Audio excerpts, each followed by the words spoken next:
Hey Lori, welcome. Thank you. Hi, it's a welcome. So I am trying to stream this on Facebook and I am not able to do Hmm. this. Hmm. So yeah, so we'll just have to record it and then we'll just share the video later. Okay. Um, but so welcome. My name is Dr. Serena, and I am your host of the Pendulum series. So thank you for joining us today. We are going to talk about, so originally we were going to talk about addiction, but some things have changed, and the host of who actually hosts this was unable to be here today. And so I really wanted to have a dialogue with her about this. So we're going to hopefully save it for the next time. But in the meantime, I do have something related to addiction that I think can be very interesting to share and get your insight in, as this may be something that you have struggled with as well. And hi, Erica, welcome. Thanks for joining. Um, oh, and there you are. Hi, it's so good to see you. Um, so today on the pendulum, I had an experience last week that I wanted to share with everyone and kind of see how you may relate to this and what you do, because this kind of it's another illustration of the pendulum. So I have I hate cleaning. I don't know about anybody else, but I know I don't like cleaning. And so I had to clean my bathroom, of course, because you do this. This is what daily living, life event kind of a things, right? So last week, as I was thinking about cleaning my bathroom, I'm like, I'm spending so much mental energy into not wanting to clean it, right? So I'm thinking about all the things I dislike about it. I'm thinking about how much I dislike the chore of it. I'm thinking about reasons of why it's important to do it. And so I'm procrastinating this in the meantime. And procrastination is a big part of, the pendulum, right? It goes from taking action and delaying action, right? This is part of this experience that maybe a lot of people have. Um, and so eventually, I got to the point where I was like, okay, I just need to get this done because it needs to be done, and I have it on my to-do list, and it would be nice just to check it off. So finally, I went and I got it done. And do you know, I mean, I laugh at myself at this now, but it literally took a lot less time to clean the bathroom than I had put my mental energy into it. Um, so the obsession with is okay. So Lori seems to relate to this. Cleaning procrastination is you, all right? The mental obsession that I had with not doing this particular task or this chore really took up more time than actually doing the actual chore. And I don't know if other people, I mean, Lori, I know you said that you experienced something similar to this, this procrastination thing, but I'm wondering about this, like the mental capacity that goes along with procrastinating, like the thoughts of that go into not doing something. And then all the things that, I don't like this part of it, this part doesn't appeal to me. Why do I need to do it? Can I get someone else to do it? And then when actually you get to the task that you're procrastinating and get it done, when I was doing it, when I was cleaning the bathroom, I was like, wow, this is actually like, it looks better. It's like more inviting and appealing. And, I actually went an extra mile and cleaned a little bit more than I anticipated to, which really surprised me. But at the same time, it was like, wow, okay, I feel better about it. So I'm just kind of curious if that's been anybody else's experience, like where you kind of, go back and forth between doing this particular action and then doing this particular action, and then of course all the thoughts that go into not wanting to do it, like the not wanting to do it and then doing it. I guess I don't know if either of you, Erica or Lori, if you have something that you want to share with that from your own experience. I know that you put some thoughts in the chat box, but I'd be curious if you want to share any Well, it's thoughts. exactly what I put in this box. I said, I I'm a procrastinator too. I hate cleaning. But now being in sober living, I have to clean up after everyone else. Like if I have floors, I have to do the floors for the whole place. So it's like, I can't even just keep it clean so I don't have to do it because everyone makes a mess and I've got to clean up after them. I'm like, could you just not put stuff on the floor so I don't have to clean it today? Seriously. Like, can you just help me keep it clean? Yeah. So it doesn't be, yeah. I'm like, it's been clean for a while when it was just me. Could you not drop stuff on the floor? All right. So I don't have to do that. That's is another thing I have to do. Yeah. Okay. Okay. So it even sounds like it becomes more intense for you when there's other people that now responsible for with this particular task.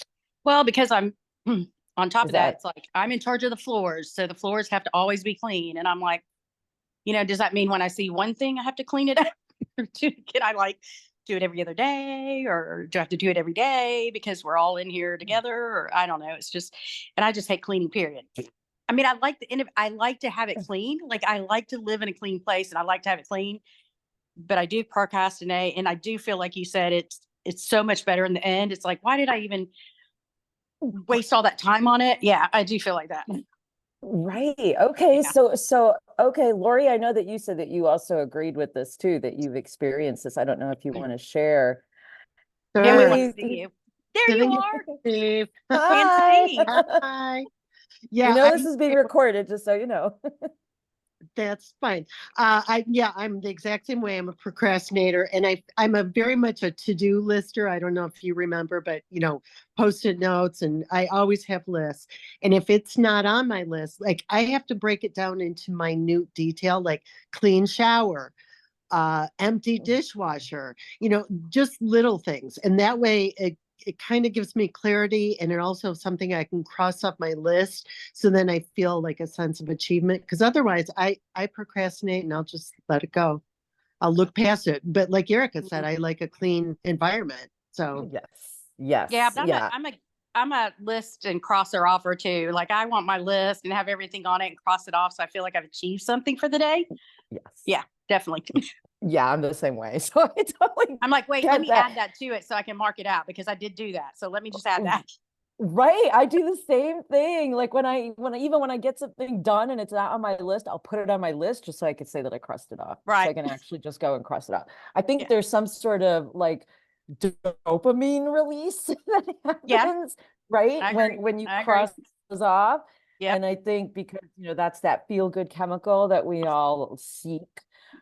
Speaking of, I actually read this article called how there's like this new trend called dopamine fasting.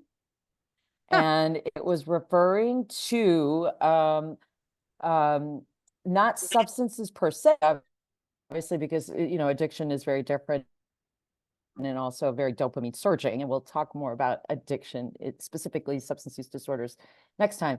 But this was referring to things like social media, sugar, like little behavioral things, that can release this sense of dopamine, that people then try to either get more of. Like if you think about social media, that's very much of an addictive kind of behavior for a lot of people. More scrolling that they do, the more that they get this kind of dopamine pleasure and still trying to build up, what they have gotten from it before, I guess. I mean, I don't know what your experience has been with that, but I'm curious what you think about that. Well, I think it's true because I was thinking when you said that, like sugar and things like that, like when I went to Hazel and Betty Ford the first time up in Minnesota, Betty Ford doesn't have this, as you know, but Hazelden does. They have a gift shop and it is like packed full of candy, like ice cream and candy. And I didn't know, I was like, why do we, like, yeah, people want candy or whatever, if they're in treatment, I guess, whatever. But it truly was like after we lose the alcohol and drug craving or the dopamine release, people go to sugar. They replace it with sugar. That's like the first thing that's replaced. So you go and so they had all these things that they could replace. It's probably not a good thing, but they replaced their dopamine high with sugar. So we would, yeah. So we would eat a lot of sugar. I mean, all these people that are newly sober eating sugar. So, Well, and there's a lot of research that backs that up because, yeah, alcohol breaks down obviously a sugar in the brain. And so there is definitely a withdrawal of sugar when a person goes into recovery from alcohol, particularly, but they're not getting that same amount of sugar that they would get from alcohol that they used they to don't get. act the same either. So it's not on, right, they don't. And but yeah, at the same time, when they're losing that sugar, they're gonna crave sweets more because they're not getting that breakdown of sugar. So there is real science behind that too. And I appreciate you sharing your experience about that as well, that that's kind of what you saw and what has happened with going to getting all this candy from them. Yeah, Yes. crazy. Okay. What about, so kind of going back to the example of cleaning, because this is like the pendulum thing, right? And cleaning, procrastination tends to be a big thing too for a lot of people. And it does kind of go back and forth, like just doing the task and not doing the task, procrastinating the task and doing the task. And then yet, I mean, I know for myself, like when I actually finished cleaning the bathroom, I felt so much better. And it was like, I felt even like a little ashamed that I was like procrastinating it too. Like, oh my gosh, why was I putting this off? It was so easy to get it done. And I'm just curious, what your thoughts are about that in terms of like, have you experienced that same kind of thing? Like, when you do procrastinate something and then you end up doing the task, is there kind of like this sense of guilt and shame that come about after you get it done because you've spent so much energy in putting it off, basically? Mm-hmm.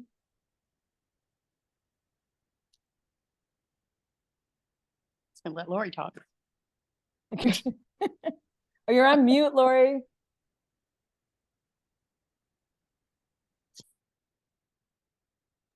Sorry about that. Yeah, definitely. Okay. Once the Okay. task is accomplished, then I'm realizing like, why was I procrastinating on that? That it was relatively simple, all it takes is a little bit of time, but it's far more time spent thinking about doing it. Yes, and putting it off, like even just putting off the actual doing the task and all that mental energy, and then once it's done, like what you said, it's like, oh, it took a lot less energy to actually get it done than to do it. And so what's that about? And so I'm curious then, have you felt like kind of, the guilt and shame that come with that? Like, I know for myself, I experience that a little bit. I don't know if you do. I just want to make sure I'm not alone in that too. But it's like there is that sense of, oh, why did I spend all this time procrastinating it when it's so simple to get it done? Kind of a thing. And I'm curious. Okay, so there is some agreement with that I'm seeing. And Yeah, you're not alone. Erica. Okay, thanks. You're not I'm alone. glad to hear that. Yeah. So that's a very real thing then too that people experience. That it's like and when we talk about, I mean, I guess in some respects it's kind of building up to the incredible amount of shame and guilt that comes with substances. When we talk about substance use disorders and addiction next time, that the how do you stop it? When you're in it, and the wanting to stop it and you can't. It's very similar to like this we're just talking about with these things like substances is so much greater. And so, okay, I keep getting a notice that my internet connection is unstable, so I hope it's still It keeps cutting recording and out coming through. It on does my keep side. cutting out. Okay. Mhm. Okay. So we're going to wrap up anyways in a few minutes. So yeah, so I mean, it kind of speaks to, when we talk about addiction, again, it's kind of the same thing, is that there's this reality of this task, right? When we're talking about procrastination kind of a thing. And then there's this reality of, all this, or actually doing the task and then just like knocking it off the list. That sense of accomplishment that may come from that. And so with substances and with addiction, that's a really a much bigger thing, obviously, because there's so many different layers to it. you know, and as someone that has worked in the field for so long and, you know, has worked with a lot of people and, you know, has talked about this and whatever, I think, you know, when we talk about addiction, especially, you know, like how it's not really talked about, and how the stigma of it can affect people's ability or desire or readiness even to go get help. I think those are really important pieces that that we can look at the next time that we meet. So I don't know if you have any closing comments that you want to share. No, that'd be good to talk about next time. I agree. I just came from a meeting where the facilitator said, how do you phrase it now? Inpatient, it typically involves court, family, or friends. It's not really voluntary per se, which I thought that was interesting from someone coming from a facility, that no one voluntarily. So I don't know if it's procrastination necessarily. Maybe it probably is procrastination. People have some recognition of the need, but they don't want to address it when you're in the throes of addiction. Well, yeah, and plus, you know, that mental obsession that occurs, it's really hard to get out of that space of continuing the cycle of using, Right. and what that looks like when you're in it, right? And so even just to have the space of some sobriety where you can have a moment of clarity. I mean, this is a lot of people talk about this, is that, you know, even when they're in the throes of their using help and they go, and then the resources may not be there. And so then they're thrown back into their using, right? And so then the cycle continues. And it's like, sometimes it's just that one moment of clarity that a person has that, you know, and a lot of treatment centers are not, you know, just being in the field is, a lot of treatment centers are not equipped to handle that kind of impulsive, quote unquote, readiness, so to speak. You know, it's like they're, you know, okay, well, our bed is open in 2 weeks. That's when you come in. It's like 2 weeks. Wow. Well, I'm ready now. I'm going to be ready in 2 weeks, kind of, right? I would never be able to go to treatment that told me I had to wait 2 weeks. I've always had to go like right then, because I didn't do that. It's like right then and there when it's available, yet some places don't have it when it's, you know, right then and there when a person is available. And a lot of it, again, depends on resources, you know, what's accessible for people. You know, insurance is a really big driving force too of this. So then we're looking at a lot of other factors that affect a person's ability to get help. And especially when they're in that moment of clarity, you know, where they're like, oh my gosh, I really need to get help right now. And then they're told that for whatever reason, that's not going to be possible for X, Y, and Z because there's consequences for doing that. Then it's like, okay, well, you know, I'm not going to go get treatment. No, using, I mean, it sounds insane, right? But that's like sometimes how the cycle works. So yeah. I wanted to thank you both, Erica and Lori, for joining me today. Thank you so much. I was so anxious again about this episode. And, you know, I want to thank Pramila, who could not be here today. She had something come up, and that's why we had to kind of shift things around last minute. But again, in 2 weeks, we will meet again for the Pendulum series and talk a little bit more about the stigma and about addiction in and of itself. Hey. Good seeing you, Beth. All right. Thanks for joining. I really appreciate it. Good seeing you both. All right. Take care. Have a good night. Thanks, Bye-bye. everybody, for listening, watching. I hope you join us next time.